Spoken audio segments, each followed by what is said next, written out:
ಎಲ್ರಿಗೂ ನಮಸ್ಕಾರ. Welcome to Pradyush home and creativity. ಇವತ್ತಿನ ವಿಡಿಯೋದಲ್ಲಿ ಈಸಿಯಾಗಿ ಮಾಡ್ತಕ್ಕಂಥ ಪೋಹ ಮತ್ತು ಬಾಂಬೆ ರವೆ ಬಳಸ್ಕೊಂಡು ಸಿಂಪಲ್ ಬ್ರೇಕ್ಫಾಸ್ಟ್ ರೆಸಿಪಿ ಶೇರ್ ಮಾಡ್ತಾ ಇದ್ದೀನಿ. ಸ್ನ್ಯಾಕ್ಸ್ ಆಗೂ ಸಹ ಮಕ್ಕಳಿಗೆ ಕೊಡ್ಬೋದು, ಹಾಗೆ ಸ್ನ್ಯಾಕ್ ಬಾಕ್ಸಿಗೂ ಕಳಿಸ್ಬೋದು. ಹಾಗಿದ್ರೆ ಹೇಗೆ ಮಾಡೋದು ಅಂತ ನೋಡ್ಕೊಂಡು ಬರೋಣ. ಮೊದಲಿಗೆ ನಾನಿಲ್ಲಿ ಒಂದು ಬೌಲ್ಗೆ ಒಂದು ಅರ್ಧ ಕಪ್ನಷ್ಟು ಅವಲಕ್ಕಿ ತೊಗೊಂಡಿದ್ದೀನಿ. ಗಟ್ಟಿ ಅವಲಕ್ಕಿ ತೊಗೊಂಡಿದ್ದೀನಿ. ಅದನ್ನು ಬೌಲಲ್ಲಿ ಹಾಕ್ಕೊಂಡು ಸ್ವಲ್ಪ ನೀರು ಹಾಕ್ಕೊಂಡು ಚೆನ್ನಾಗಿ ವಾಶ್ ಮಾಡ್ಕೊಂಡು ತೊಗೋಬೇಕು. ಒಂದು 2-3 ಸಲನಾದರೂ ಕ್ಲೀನಾಗಿ ಈ ಥರ ರಬ್ ಮಾಡ್ತಾ ವಾಶ್ ಮಾಡ್ಕೊಬೇಕು. ವಾಶ್ ಮಾಡ್ಕೊಂಡು ಆದಮೇಲೆ ಒಂದು ಸ್ವಲ್ಪ ಒಂದು 1/4 ಕಪ್ಗಿಂತ ಕಡಿಮೆ ನೀರು ಹಾಕಿ ಅದನ್ನು ಸ್ವಲ್ಪ ನೆನೆಯೋದಕ್ಕೆ ಇಡ್ತಾಯಿದ್ದೀನಿ.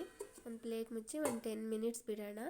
ನೆಕ್ಸ್ಟು ಇನ್ನೊಂದು ಬೌಲಲ್ಲಿ ಒಂದು ಅರ್ಧ ಕಪ್ಗಿಂತ ಸ್ವಲ್ಪ ಜಾಸ್ತಿನೇ ಬಾಂಬೆ ರವೆ ಬರುತ್ತಲ್ಲ ಅದನ್ನು ತೊಗೊಂಡಿದ್ದೀನಿ. ಅದಕ್ಕೆ ಒಂದು ಅರ್ಧ ಕಪ್ನಷ್ಟು ಮೊಸರು ತೊಗೊಂಡಿದ್ದೀನಿ.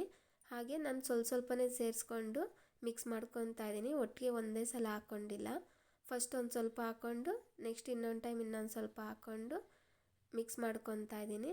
ಇದನ್ನು ಮಿಕ್ಸ್ ಮಾಡ್ಕೊಂಡ್ಬಿಟ್ಟು ನೀರೇನು ಹಾಕ್ಕೊಂಡಿಲ್ಲ, ಮೊಸರಷ್ಟೇ ಹಾಕಿ ಮಿಕ್ಸ್ ಮಾಡಿಕೊಂಡು ಇದಕ್ಕೂ ಒಂದು ಪ್ಲೇಟ್ ಮುಚ್ಚಿ ಒಂದು 10 ಮಿನಿಟ್ಸ್ ಬಿಡೋಣ.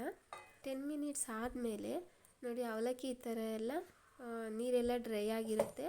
ಅವಲಕ್ಕಿ ಸ್ವಲ್ಪ ಸಾಫ್ಟ್ ಆಗಿರುತ್ತೆ.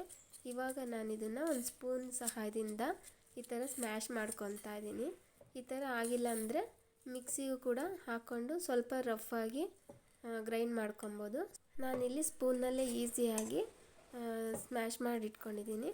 ಅದನ್ನು ಸ್ಮ್ಯಾಶ್ ಮಾಡಿಕೊಂಡು ರವೆನೂ ಸಹ ಮೊಸರಾಕಿ ಮಿಕ್ಸ್ ಮಾಡಿ ಇಟ್ಟಿದ್ವಲ್ಲ, ಅದು ಸ್ವಲ್ಪ ಎಲ್ಲ ನೆಂದಾಗಿ ಸಾಫ್ಟಾಗಿರುತ್ತೆ. ಇವಾಗ ನಾನು ರವೆ ಜೊತೆಗೇನೆ ಅವಲಕ್ಕಿನೂ ಸಹ ಸೇರಿಸ್ಕೊಂಡು ಅದ್ರ ಜೊತೆಗೆ ಮೊಸರು ಹಾಕ್ಕೊಂಡಿದ್ವಲ್ಲ ಅದಕ್ಕಿಂತ ಸ್ವಲ್ಪ ನೀರು ಆ್ಯಡ್ ಮಾಡಿಕೊಂಡು ಅದನ್ನು ಸಹ ಸೇರಿಸ್ಕೊಂಡು ಸ್ವಲ್ಪ ಇಡ್ಲಿ ಬ್ಯಾಟರ್ ಟೈಪ್ನಲ್ಲಿ ಕನ್ಸಿಸ್ಟೆನ್ಸಿ ಬರೋ ಥರ ಮಾಡ್ಕೊತಾ ಇದ್ದೀನಿ. ತುಂಬ ನೀರು ಹಾಕಿ ತೆಳು ಮಾಡೋದು ಬೇಡ. ಜಸ್ಟ್ ನಾನಿಲ್ಲಿ ಒಂದು 2 ಸ್ಪೂನ್ನಷ್ಟು ಅಷ್ಟೇನೆ ಸೇರಿಸ್ಕೊಂಡಿದ್ದೀನಿ. ನೋಡಿ ಈ ಥರ.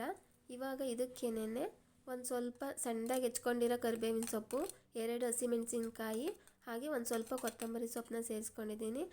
ನಂತರ ವೆಜಿಟೇಬಲ್ಸ್ನೂ ಸಹ ಯಾವ್ದು ಬೇಕಾದ್ರೂ ಹಾಕ್ಕೊಬೋದು. ನಾನಿಲ್ಲಿ ಸ್ವಲ್ಪನೇ ಸಣ್ಣದಾಗಿ ಹೆಚ್ಕೊಂಡಿರ್ತಕ್ಕಂಥ ಕ್ಯಾರೆಟು, ಬೀನ್ಸು, ಹಾಗೆ ಒಂದು ಸ್ವಲ್ಪ ಈರುಳ್ಳಿ ಮತ್ತು ಸ್ವಲ್ಪ ಎಲೆಕೋಸನ್ನು ಸಹ ತುಂಬ ಚಿಕ್ಕದಾಗಿ, ಎಷ್ಟು ಚಿಕ್ಕದಾಗುತ್ತೋ ಅಷ್ಟು ಚಿಕ್ಕದಾಗಿ ಕಟ್ ಮಾಡಿ ಸೇರಿಸ್ಕೊತಾ ಇದ್ದೀನಿ. ತುಂಬ ಜಾಸ್ತಿ ಆಗುತ್ತೆ ಅಂತ ಸ್ವಲ್ಪ ಉಳಿಸ್ಕೊಂಡು ಸ್ವಲ್ಪ ಸೇರಿಸ್ಕೊಂಡಿದ್ದೀನಿ. ಹಾಗೆ ಒಂದು ಅರ್ಧ ಸ್ಪೂನ್ನಷ್ಟು ಉಪ್ಪು, ಒಂದು ಅರ್ಧ ಸ್ಪೂನಷ್ಟು ಜೀರಿಗೆ, ಒಂದು ಅರ್ಧ ಸ್ಪೂನಷ್ಟು ಚಿಲ್ಲಿ ಫ್ಲೇಕ್ಸು ಹಾಕ್ಕೊಂಡಿದ್ದೀನಿ. ಖಾರಕ್ಕೆ ಹಸಿಮೆಣ್ಸಿನ್ಕಾಯಿ ಹಾಕಿರೋದ್ರಿಂದ ಖಾರ ಎಷ್ಟು ಬೇಕೋ ಅಷ್ಟು ನೋಡಿ ಹಾಕ್ಕೊಬೋದು. ತುಂಬ ಖಾರ ಆದರೆ ತಿನ್ನೋದಕ್ಕಾಗೋದಿಲ್ಲ. ಇವಾಗ ವೆಜಿಟೇಬಲ್ಸ್ನು ಮತ್ತು ರವೆ ಎಲ್ಲ ಹೊಂದ್ಕೊಳ್ಳೋ ಥರ ಚೆನ್ನಾಗಿ ಒಂದು ಸಲ ಮಿಕ್ಸ್ ಮಾಡ್ಕೊಂಡಿದ್ದೀನಿ. ನಂತರ ಸ್ಟವ್ ಮೇಲೆ ಒಂದು ಪ್ಯಾನ್ ಇಟ್ಕೊಂಡು ಅದಕ್ಕೆ ಸ್ವಲ್ಪ ಆಯಿಲ್ ಹಾಕ್ಕೊಂಡಿದ್ದೀನಿ. ಶಾಡೋ ಫ್ರೈ ಮಾಡ್ತೀವಲ್ಲ ಆ ಟೈಪ್ನಲ್ಲಿ ಸ್ವಲ್ಪ ಜಾಸ್ತಿನೇ ಆಯಿಲ್ ಹಾಕ್ಕೊಂಡಿದ್ದೀನಿ. ಅದಕ್ಕೆ ನಾನು ಉಂಡೆಗಳ ಥರ ಮಾಡಿಕೊಂಡು ಸ್ವಲ್ಪ ತಿಕ್ನೆಸ್ಸಲ್ಲೇನೆ ತಟ್ತಾ ಇದ್ದೀನಿ. ತುಂಬ ರೊಟ್ಟಿ ಥರ ತೆಳು ಮಾಡ್ತಾಯಿಲ್ಲ. ಸ್ವಲ್ಪ ಕಟ್ಲೆಟ್ ಶೇಪ್ನಲ್ಲಿ ಸ್ವಲ್ಪ ತಿಕ್ನೆಸ್ ಇರೋ ಥರ ಡೈರೆಕ್ಟಾಗಿ ಆಯಿಲ್ನಲ್ಲೇ ನಾನು ತಟ್ಕೊಂಡಿದ್ದೀನಿ. ಇದು ಒಂದು ಸೈಡ್ ಫ್ರೈ ಆಗಬೇಕು. ಒಂದು 5 ಮಿನಿಟ್ಸ್ ಆದಮೇಲೆ ನಾನು ಈ ಥರ ಇನ್ನೊಂದು ಸೈಡು ಟರ್ನ್ ಮಾಡ್ತಾ ಇದ್ದೀನಿ. ಆವಾಗ ಈ ಥರ ಒಂದು ಸೈಡ್ನಲ್ಲಿ ಫ್ರೈ ಆಗಿರುತ್ತೆ.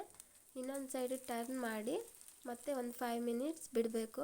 ಅದು ಸ್ವಲ್ಪ ಚೆನ್ನಾಗಿ ಫ್ರೈ ಆಗಬೇಕು. ತಿಕ್ನೆಸ್ ಇರೋದ್ರಿಂದ ಸ್ವಲ್ಪ ಟೈಮ್ ತಗೊಳುತ್ತೆ ಫ್ರೈ ಆಗೋದಕ್ಕೆ. ಇವಾಗ ನೋಡಿ ಇದಾಗಿದೆ. ಈ ಟೈಮ್ನಲ್ಲಿ ನಾನು ಒಂದು ಪ್ಲೇಟ್ಗೆ ತೆಕ್ಕೊತಾ ಇದ್ದೀನಿ.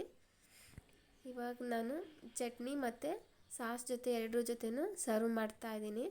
ಮಕ್ಳಿಗೆ ತುಂಬ ಇಷ್ಟ ಆಗುತ್ತೆ. ತುಂಬ ಈಸಿಯಾಗಿ ಹಾಗೆ ಕ್ವಿಕ್ಕಾಗೂ ಸಹ ಮಾಡ್ಕೊಬೋದು.